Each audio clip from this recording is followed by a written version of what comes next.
दोस्तों, मैं परमेश्वर सिंह। मैं काफ़ी दिनों से देख रहा हूँ कि जो सियासी मुद्दा है वो काफ़ी गर्म होता जा रहा है और ये अक्सर जो है वो सुशांत केस से जो ये प्रक्रिया हुई है, जो ये ब्रेकिंग बन रही है, जो एक दूसरे पर टिप्पणियाँ हो रही है, सुशांत केस से चालू है। सुशांत केस में महाराष्ट्र सरकार ने क्या किया नहीं किया, इसका जनता जनार्दन और जो है कि काफ़ी कुछ मीडिया चैनलों ने और जो है कि बिहार के डीजीपी गुप्तेश्वर पांडेय ने बहुत ही दिलचस्पी दिखाई है और दिखाना भी चाहिए, क्योंकि बिहार का बेटा था वो। एक छोटे से गरीब से किसान के घर से इतना बड़ा एक्टर, एक अभिनेता बनना कोई साग मूली का काम नहीं है। उसने मेहनत किया और अपने मुकाम तक पहुंचा। तो उसके लिए सोशल मीडिया बिहार के लोग, स्थानीय लोग जितना भी उसकी आवाज़ उठाना चाहे सुशांत मर्डर केस की, वो जायज़ है, होना भी चाहिए। सुशांत ही नहीं बल्कि देश में ऐसे किसी भी व्यक्ति के साथ होता है तो हमारी और आपकी प्रत्येक लोगों की जिम्मेदारी है कि उस आवाज़ को उठाना चाहिए। क्योंकि सबसे बड़ी बात सोशल एक्टिविटी, मीडियाकर्मी, पत्रकार लोग पे जो ये टिप्पणियां हो रही हैं, अरे दोस्तों ये बंद करो, ऐसा नहीं करना चाहिए। नेशनल चैनल का जब ये हाल है कि एक रिपब्लिक भारत का रिपोर्टर दिल्ली से चलकर मुंबई आता है और वहाँ पे महाराष्ट्र के जो रिपोर्टर्स हैं, जो पत्रकार हैं, उनके अभद्र सवाल करना। अरे पत्रकार एक ही जाति है, पत्रकार में खंड क ख ग घ नहीं बना हुआ है। अरे भाई साहब, लोग समझिए। ये अरविंद गोस्वामी जो रिपब्लिक भारत के चीफ एडिटर हैं, इनके बात करने का जो शैली है वो तो एकदम गलत है। इस प्रकार का भड़काऊ भाषण, इस प्रकार का रे तू कह के बात करना, अरे हर सभी का एक मानवाधिकार होता है, हर व्यक्ति का अपना मानवाधिकार होता है, सबको अपने प्रकार से जीने का हक होता है। अरे रह गई बात कि जो आपको मुद्दा उठाना है उसी मुद्दा को उठाते रहिए। ये सरकार पे जो टिप्पणियां कर रहे हैं वो सही तरीके से करिए। ये रेत तो करके उंगली उतार के आप किसी का कुछ नहीं कर सकते। आपको जो संविधान अधिकार दिया है उसी हिसाब से आप सवाल पूछिए।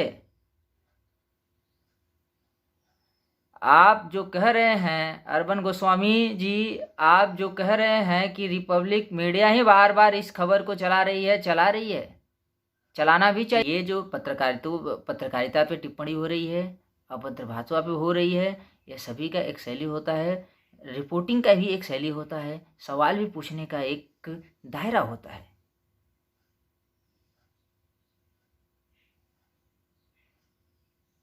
आप बताइए, महाराष्ट्र के ऐसे कई पत्रकार हैं जो इस चीज़ को गलत मान रहे हैं। आप चाय बिस्कुट की बात करते हैं, क्या है चाय बिस्कुट? बताइए कहाँ से उत्पादन होता है? अरे जरा इतिहास का भी तो ख्याल रखा करिए, आप समझा करिए कि कौन सी खेती कहाँ से होती है और कहाँ सबसे ज़्यादा उत्पन्न होता है और कहाँ से सप्लाई होती है। और चाय बिस्कुट का मतलब क्या होता है? महाराष्ट्र के पत्रकार करप्ट हैं? अरविंद गोस्वामी जी, हमें तो लगता है कि आपके रिपोर्टरों को ट्रेनिंग लेने की ज़रूरत है। उनकी अधूरी पत्रकारिता को पूरा करवाइए आप। और जो महाराष्ट्र के मीडिया कर्मियों में महाराष्ट्र के जो है मराठी पत्रकारिता है वो सर्वश्रेष्ठ है। हिंदी पत्रकारिता भी अगर उत्पन्न हुआ है तो महाराष्ट्र से हुआ है, महाराष्ट्र के किसी कोने से हुआ है। देश के किसी भी कोने से हिंदी पत्रकारिता हो, बंगाली पत्रकारिता हो, मराठी पत्रकारिता हो, अन्य कई भाषाओं में पत्रकारिता हो, पत्रकार पत्रकार ही होता है। हाँ, लोगों का अपना अपना तरीका होता है, अपना अपना आर्टिकल लिखने का तरीका होता है, अपना अपना जो है टीवी स्क्रीन पे बात करने के लिए और एक दूसरे से अंदर की सवालें पूछने का उसका भी एक तरीका होता है, स्टिंग ऑपरेशन करने की तरीका होता है।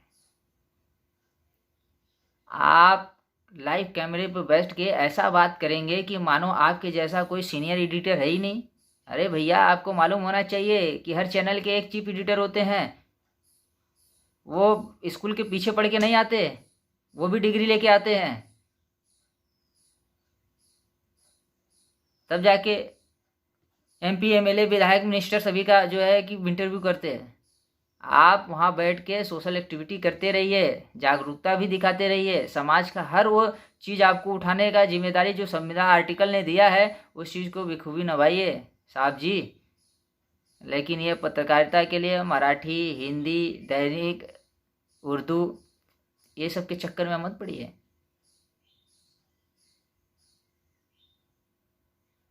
बताइए, दिल्ली से आके मुंबई में पत्रकार के नाम पे राजनीति कर लेना, महाराष्ट्र के जो रिपोर्टर्स हैं, जो कैमरामैन हैं, उनके सामने आ जाना। अब बताइए कि महाराष्ट्र में जो भी पत्रकार कोई भी फंक्शन हो, किसी स्टोरी को कवरेज करने जा रहे हैं तो उनको हर एंगल से फ़ोटो लेना पड़ता है, हर एंगल से वीडियो बनाना पड़ता है। और इतना मुश्किल का काम है कि अभी हम क्या बताऊं, क्योंकि मैं उस चीज़ से गुजर चुका हूं और उस चीज़ को देख रहा हूं। एक एक एंगल का ख्याल रखना पड़ता है। अगर फ़ोटो सही नहीं मिली तो स्टोरी मिस्टेक हो जाती है। जब स्टोरी मिस्टेक हो जाती है तो टीवी स्क्रीन पे दिखाने में प्रॉब्लम होता है। सुशांत केस का सारा स्टोरी का cover ground reporting, zero reporting का जो करने वाला काम कर रहा था वो महाराष्ट्र की मीडिया कर रही थी। आप महाराष्ट्र के सरकार को उंगली दिखा सकते हैं, महाराष्ट्र के पत्रकार को नहीं। अरे थोड़ी सी बुराइयां तो होती है, तो इसका मतलब ऐसा नहीं घिरते रहो।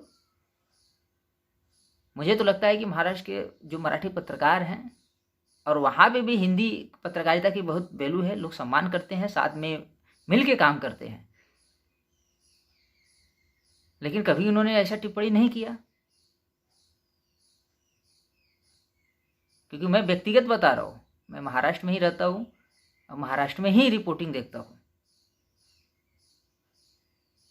हमारे चीफ एडिटर ने हमको तो ऐसा नहीं किया कि आप ऐसा करिए, दूसरे का एंगल गड़बड़ा दिया करिए और आपका आना चाहिए, नहीं।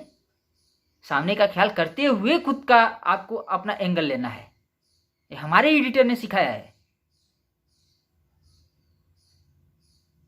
आपको बता भी देता हूँ, हमारे जो चीफ एडिटर हैं कोबरा टेलीविज़न न्यूज़ को, बारको ब्रॉडकास्टिंग कंप्लायर का, ये है राजवीर नरवाल जी। नरवाल हाउस है हरियाणा में। हम लोग मिलते हैं, हमको अच्छी शिक्षा भी वहाँ से मिलती है, हमको बताया भी जाता है इस तरह का ऐसा एंगल होना चाहिए, इस तरह का आपका रिपोर्टिंग होना चाहिए। नहीं मिला, नहीं मिला, नेक्स्ट प्रयास करो। लेकिन ये रिपब्लिक भारत के जो अरविंद गोस्वामी जी हैं, आप तो अपने आप को भगवान मत समझिए भाई साहब। आप भी इसी जगत में, इसी माटी में रहने वाले उभरता हुआ एक पत्रकार हैं।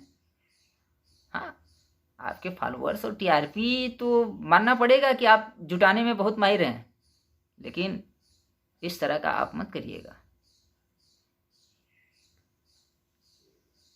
तो जो रिया चक्रवर्ती केस कांड से लेके सीबीआई, एनसीबी, ईडी, उसके बाद अब जैसा प्रतीत हो रहा है कि एनआईए का भी एंट्री होने वाला है, तो इसमें जब सुशांत मर्डर केस से बारीकी जांच हो रही है, इसमें सेंट्रल गवर्नमेंट इन्वॉल्व है और महाराष्ट्र सरकार भी इस पर बराबर जो है सहयोग कर रही है।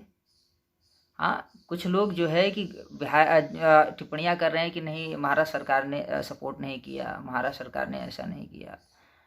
इसका मेन श्रेय भी दे रहे थे बिहार के जो डीजीपी गुप्तेश्वर पांडे हैं। अभी तो सुनने में आ रहा है या कि वो रिटायरी भी ले रहे हैं, शायद चुनाव भी लड़ सकते हैं।